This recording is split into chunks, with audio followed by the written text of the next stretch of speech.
Okay, this is Urban Farmer. Avery here with Urban Farmer. I'm in my greenhouse, my husband and I's greenhouse. It's, same day. Just a short videos of different subjects. So I wanted to show you guys the structure.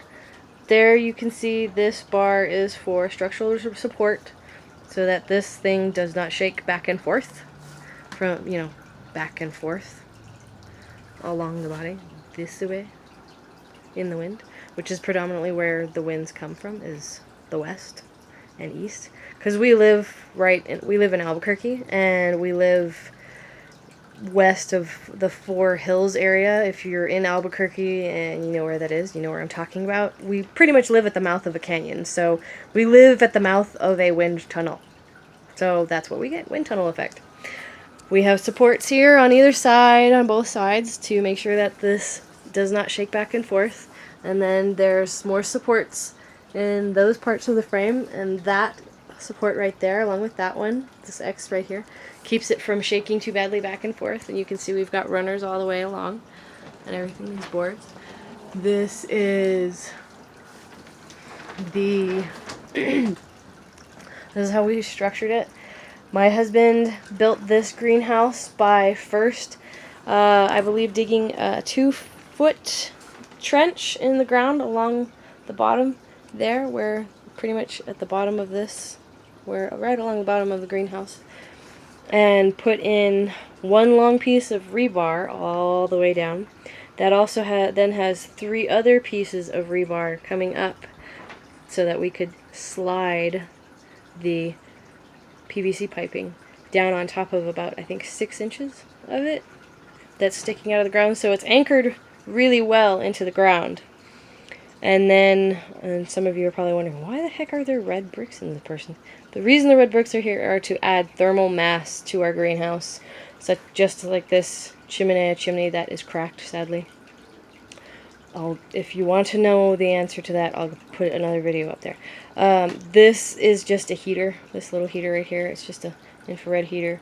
It's to keep it from getting too cold in here, because ours is not buried or anything, but we have just seedlings. Kale, that's our kale. Kale is really cold weather hardy. It's still surviving several freezes. It's doing better than what was, and might possibly still be buttercup squash. These are all buttercup squashes right here. We planted them. They were doing really great because they need lots of squashes, and beans and whatnot need lots of water, so they love lots of water. So they had all they needed, but the cold killed the 2 leaves. Some of the stems look like they're kind of okay, but I don't know. They look like they might just be done for. But back to the greenhouse. We have this corrugated plastic sheets that are 12 feet long by, I think, 2 feet wide, going all over the top here around the arch. And then the front, well, the back, and then the front, this is the front, have this plastic sheeting, which is just on a roll. And I'm not sure the mil, I think it's 10 mil. We tried to find the thickest that we could, so that it's not super thin. And this has held up pretty well. The reason the front and back are like this is because the first year we had this, when we first built this now 3 years ago, the whole thing was covered in this plastic that's on a roll. And what happened was, as I mentioned with the wind and being in a wind tunnel, we had really bad winds one night.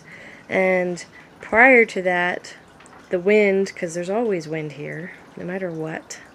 I've never known, I don't really think I can think of a calm day that Albuquerque has had ever where there's no wind. So that is tape right there. That's tape. That's tape covering up a hole that got worn. And I'm sure you can hear the plastic going back and forth from the wind.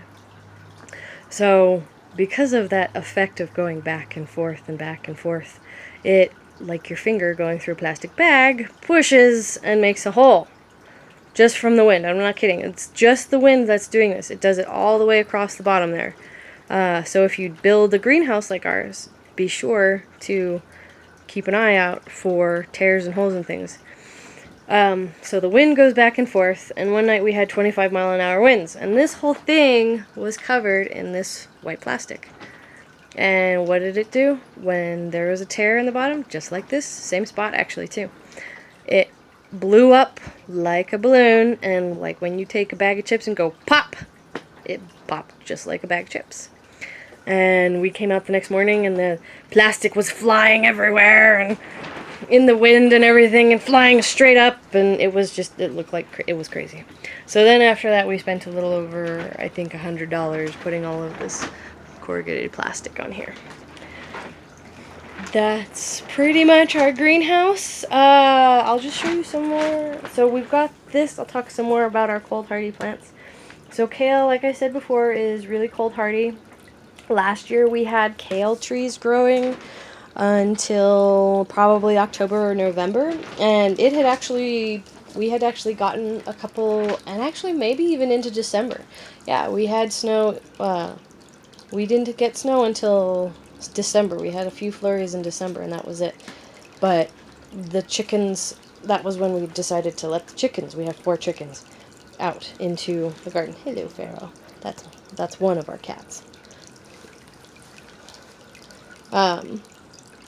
So the kale is really cold weather hardy. As long as the ground is not frozen, your kale will more than likely survive, and the leaves probably won't die. As long as the ground is not frozen.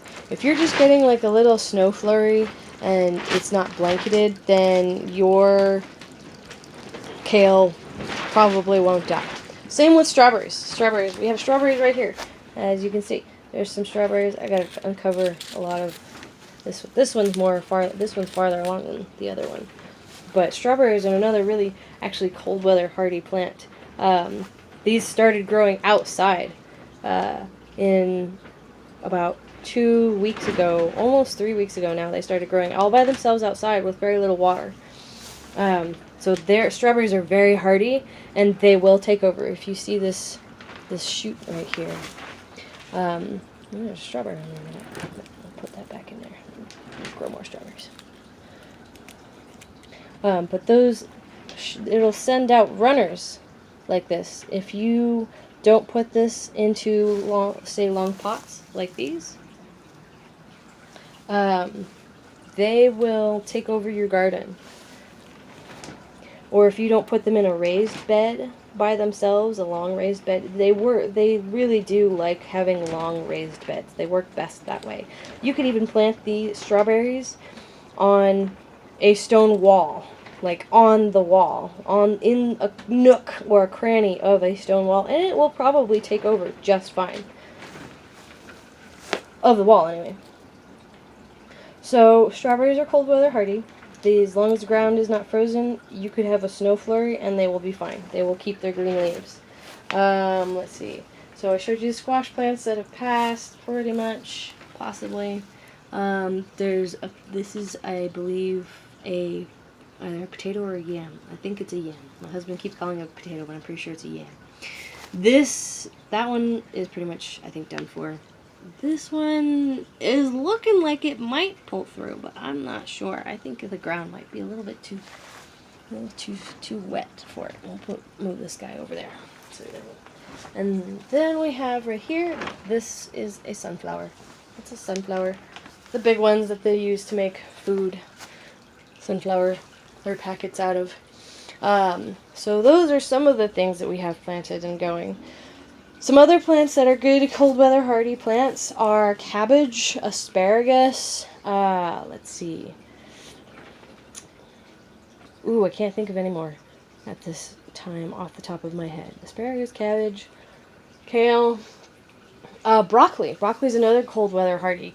Brussels sprouts as well are another cold hardy plant. So kind of, if you can think of the plants and foods that Germans generally ate, like asparagus, that might just be my prerogative, but that's usually, yeah, scratch the German thing. If you like asparagus, if you like Brussels sprouts, if you like cabbage and broccoli, then you can grow it even in cold weather. The broccoli, I'll show you a broccoli stalk here in a second.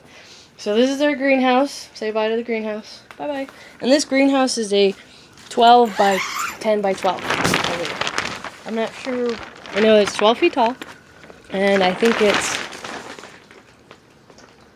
12 feet wide, and then 10 feet across, or 10 feet long, I mean. Now, right here, what you're seeing, all of this is a grapevine. Now, so that's a grapevine. I'll tell you guys some more about that in another video here. So this stocky woody thing was actually our broccoli. That's what became of our broccoli. Look how woody this is after it's dried out and everything from the winter. Like, it's pretty hard. I can't break that without using my knee. So broccoli's cold weather hardy. That thing lasted straight through the winter. It did not die until January, and we had an 18-degree temperature outside. That's when that died, is when we had 18-degree temperature. That was our low in January of this year. That was one of our lows of this year. That was actually, I think, our lowest temperature of this year was 18 degrees, if I recall. Towards the end of January, I think on the 27th of this year, 2018. Well, guys, thanks for watching. Have a great one. I will talk to you later. Again, this is Urban Farmer. Please hit subscribe and hit the bell to get the latest videos. Those and conversations, whatever we're talking about. Have a great day. Thanks for watching, guys. Bye.